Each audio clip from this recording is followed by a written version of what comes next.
Hello, everybody, and welcome to the Week 10 Recap Show. He's James Moynihan. I'm Ross Berge. We had our first week of Thursday Night Football this week, as well as several large blowouts this week. Yeah, big week this week. 5 of the 7 games were decided by at least 15 points. Lots of blowouts. And before we get started, I want you all to recognize our new rat tail uniform, which just came in the other day. Very nice. I might have to pick one up. We'll have to see about that. Let's get into it. All right, we had Rat Tail 79, Corporate Fat Cats 77. An amazing win on Monday night by you, Jimbo. Thank you. You needed Rodgers to score 27 points. You got just that. You got 28 and won by 2 points. A couple of things to note in this game. For Jed, Tebow puts up 16 points with only 2 completions, and he must regret having Mario Manningham on his bench, and the Ravens D did not help him out. They got a goose egg. Yeah, tough week for the Ravens D going into Seattle. Just a big week for me. This is the reason we got Aaron Rodgers. He knew what the team needed, and he provided just that. Moving on, the Grimsley Bears defeat Doug lied about his vasectomy, 78-69. Grim wins despite having his leading scorer be the Eagles' defense, who put up a mere 14 points. Chuck gets nothing from Darren Sproles. That is Henry or Kevin Walter. Would have been nice to get a waiver pickup for Chuck this week, or really the last 2 weeks. But Chuck's roster is, as you can see, very full. He has 2 kickers currently on his squad, so maintaining those kickers, a lot of depth there. Very strange. All right, Thompson takeover 126, Fat Albert's fan club 81. JK put up the highest point total this week with 7 players in double figures. For John, the only bright spot was getting 24 points from Denarius Moore on Thursday night. John's team is looking pretty weak right now.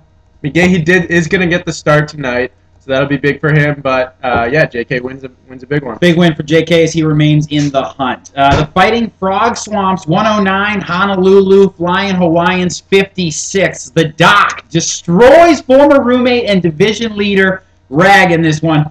Surprisingly huge game from Marshawn Lynch against the Baltimore defense, and another big day from DeMarco Murray for the Fighting Frog Swamps.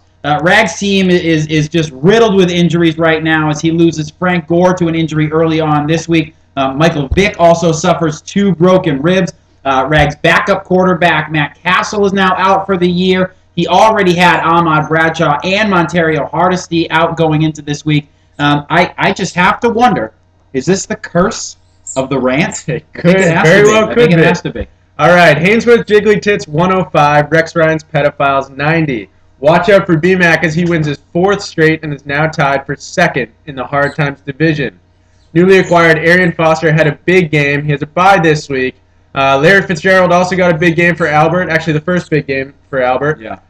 And the big story here was Albert sat the Bears defense, who scored 36 points. That would have won it for him. Yeah, that was a big sit for Al and a mistake on the owner's part there. Indeed. We move on to Bergilicious taking care of Kindergarten Cop. 2nd time. Unbelievable. Andy now holds the title as the lowest single-week performance as he totals just 45 points this week. A little bit of salt in the wound for Andy as the Patriots' Rob Gronkowski has a huge day for Ross, scoring 2 touchdowns versus Andy's favorite team, the Jets, on Sunday night. Ross, somehow you have remained in the hunt here in the Happy Endings division. You have now won your 4th game.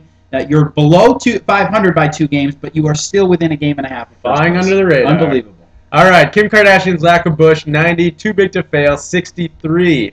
Michael Bush scores 29 points for Snooters. Snoots also loses his backup quarterback, Matt Schaub, so he'll have to go with Cam Newton for the rest of the year. But Jake takes the cake for injuries as Jeremy Maclin and Jacoby Ford left their games early. And, of course, he has Andre Johnson and Javid Best on his bench. Sure. Matthew Stafford also breaks his finger, but I think he should be fine this week. Yeah, we'll have to see. But a lot of injuries for Jake. Yeah, struggling right there. So a big week. Now we'll get into some of the games this week, give some predictions as we move into Week 11. All right, first up, A-Town Rat Tails versus Flying Hawaiians. Who do you like in this one? Yeah, I mean, Rags, like I said, he's been riddled by injuries. I think, frankly, Aaron Rodgers could outscore his team, his entire team by himself. If you have to start John Skelton at any point, it probably is not going to be a very good week for you. I obviously pick the A-Town Rat Tails. Yeah, we mentioned Vic, Hardesty, Bradshaw, Gore, all injured. Looks like Gore will probably play, but the rest probably won't. I think you'll probably get more out of your wide receiver, so I'll take you in this one. Thank you. I appreciate that. The next up is Doug lied about his vasectomy versus Kindergarten Cop. What do you think? Yeah, I mean, like you said earlier, Chooch not paying attention is really starting to hurt him. The draft took him pretty far, but now his negligence is really affecting his team, so I take Andy in this one. Yeah, I mean, each team has a couple of buys this week. Chuck, again, like we talked about, shockingly has done nothing to secure players off the waiver wire. So as of this broadcast, he didn't have anyone to plug into his defense or running back position. Yep. I mean, frankly, just come on, Chuck. This is getting annoying. Andy wins. Come on. All right, Burgalicious versus Rex Ryan's Pedophiles. As you mentioned, I'm just 1.5 games back from Al right now, and I'm riding a hot 2-game winning streak.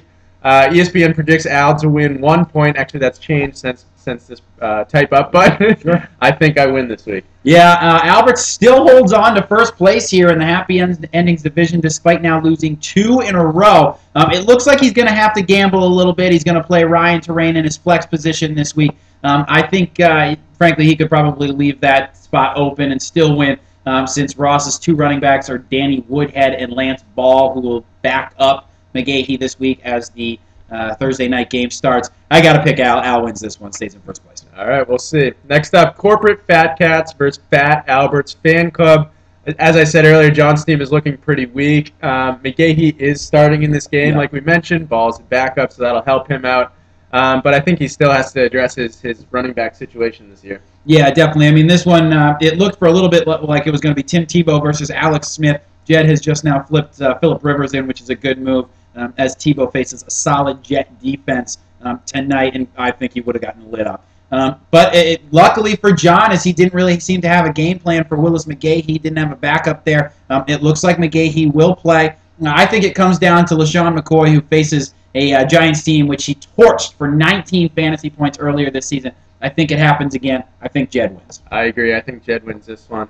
All right, next up, Kim Kardashian's lack of bush versus fighting frog swamps. Who do you like in this one? Well, you know, for Snoot, so much is based on what that Carolina Panthers offense can do. And this week they run into the potent Detroit Lions. I think DeMarco Murray runs circles around the Redskins, and I think Brendan is able to pull this one out in a nail-biter, and he will secure first place within the Hard Times Division. I disagree. All right. I think Snoots wins this one. I think Snoots has a very strong squad. Pretty much at every position he beats out Brendan. So I like Snoots.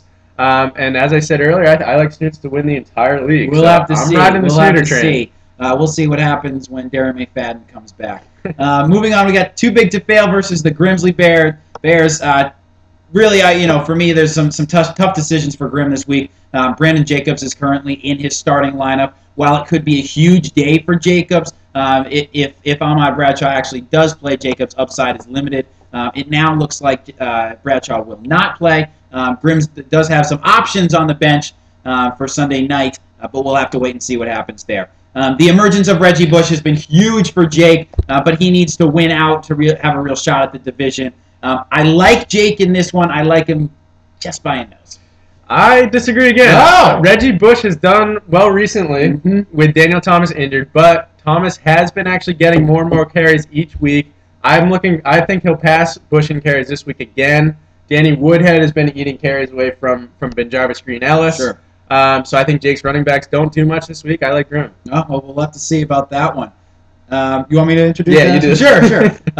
The next matchup, which we'll talk about, is actually our marquee matchup. We'll get one Brian McNamara on the horn in just a minute. It's the Thompson Takeover versus Hainsworth's Jiggly Tits. What do you think about this one? I think JK wins this one.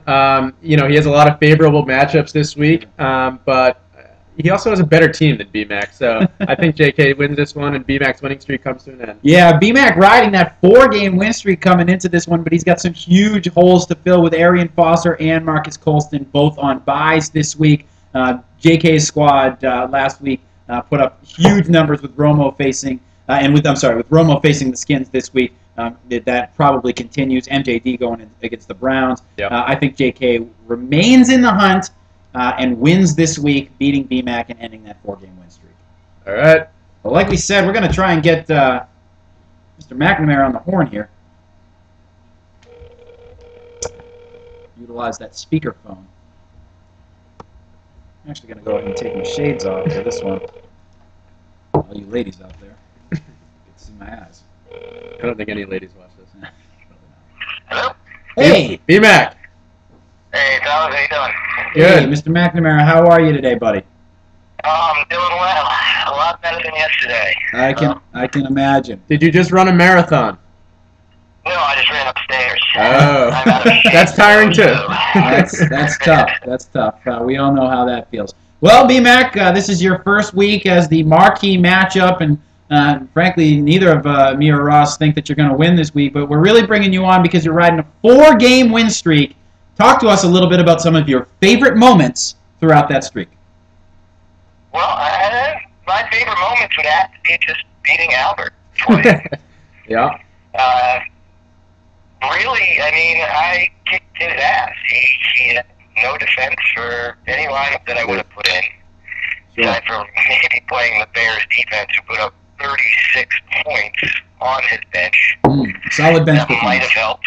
Yeah. But we all know Al makes poor decisions, and that was one of them. I agree. What do you think about your matchup this week against JK? It's going to be a tough matchup. You just gave me a little bit of help with Percy Harvin. I I'm think so too. kind of high on him right now. It's a lot better than the Donald Jones that I had in his place. But Yep. I agree. you know, I'm sitting with Darian Foster and my top wide receiver, Marcus Colston, on bye this week. It's tough to be able to bye sometimes. I have a feeling that 4-game streak is not going to make it to 5. Ooh, devastating. Can you talk a little bit about how you felt trading kickers just moments ago with Ross? I can honestly say I've never seen a kicker trade in fantasy football. So how do you feel with that? Well, I mean, I'll be honest. David Akers has been a stud for me the past 2 weeks. Sure. He put up, I believe, 18 or 16 points last week, and I think 15 the week before. So, Yeah. I mean, looking at Ross's lineup, that's probably his best player right now. Good point. Certainly Good point. better than any of his running backs. But, I mean, yeah, I actually already dropped Josh Scobie for another kicker. Ah, damn it. Really didn't factor too much in my decision. I think Percy Harvin is gonna start to come around here. His migraines are gone, and apparently his ribs are healed. Yeah, So, D'Angelo's makes a delicious steak and cheese, but he's never Yeah, been he's much of a running back. fantasy player this year. So. Yeah, I did that trade for and, the. he had one good week this year, and it was sitting on my bench. So I'm not too discouraged to lose. I hear you. That'll happen. Well, BMAC, we'll leave you, but do you have any final words for the league? This is your platform here. This is your stage. Say whatever you want. Yeah, I mean, I'm really disappointed in the responses I'm seeing for Rag's effort to set up the banquet. Thank you, I think he B-Mac. picked a great weekend. Mm-hmm. It's a long weekend. It's just Atlantic City. It's not like we're going to Vegas again. You have a flight. You can just friggin' drive. I agree. And it's going to be a hell of a time. So if it's not that weekend, I think people should start to come up with some better options, maybe talk to each other. Because if we keep waiting, we're going to have to pay a lot of money. I completely agree with you. Completely agree with you on that, and that brought me to my final closing point, which is just let us know what's going on.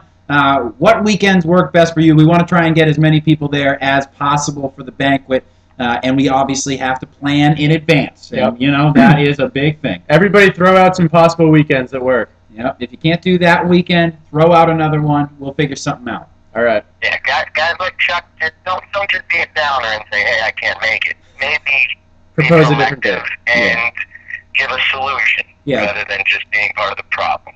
Agreed. If Chuck isn't there, we take a league-wide vote to drop him, and that's a threat, Chuck. That is a threat. All right. B-Mac, it's been good. Have a good one, guys. All right. Thursday night football. Here we go. Rats.